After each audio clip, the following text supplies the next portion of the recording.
দুইটা ছোট্ট কথা, আমি ছোট্ট মানুষ, বড়রা যে কথা আমাদেরকে শিখিয়ে দিবেন সারা দেশে আমরা সেই কথা প্রচার করবো, এটা আমাদের কাজ।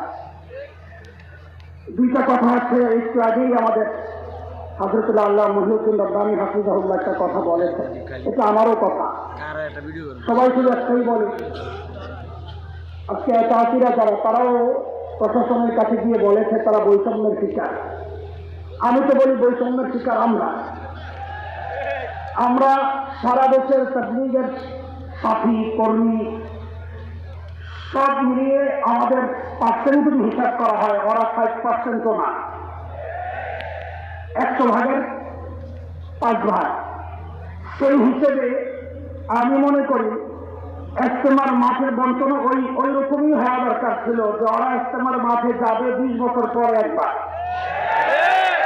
কাকরাইলেও যাবে 20 সপ্তাহ পরে একবার।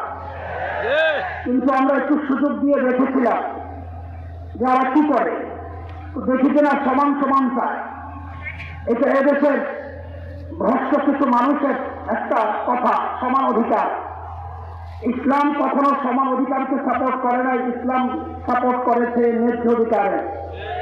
আজকে সেই ন্যায্য অধিকারটাই আমরা পাই। ইজতেমার মাঠ আমাদের, কাকরাইল আমাদের, দাওয়াতে তাবলীগ আমাদের এই জায়গায় কাউকে ঢুকতে দেওয়া হবে না ইনশাআল্লাহ। ওয়ারাসাতুল আম্বিয়া, নবীর দ্বীনের ওয়ারিস যারা, সারা জীবন আমরা দেখেছি ইসলামের ইতিহাসে তারাই বাতিলের টার্গেট হয়েছে, কারণ তারাই হচ্ছে দ্বীনের বাহক। বাহনকে যদি আটকায় দেওয়া যায়, আমরা দেখেছি বিগত ফ্যাসিস্ট সরকার তাদের প্রতিপক্ষের জনসভাগুলো বানচাল করার জন্য, নস্যাৎ করার জন্য জেলায় জেলায় যে বাহন আটকিয়ে দিয়েছিল, আজকে তারাও দ্বীনের বাহন আটকাতে চায়। ওদেরকে একটা কথাই শোনা দিতে চাই, শৈখুল হিন্দের রুহানি সন্তানরা এই সমস্ত হুমকি ধমকিতে ভয়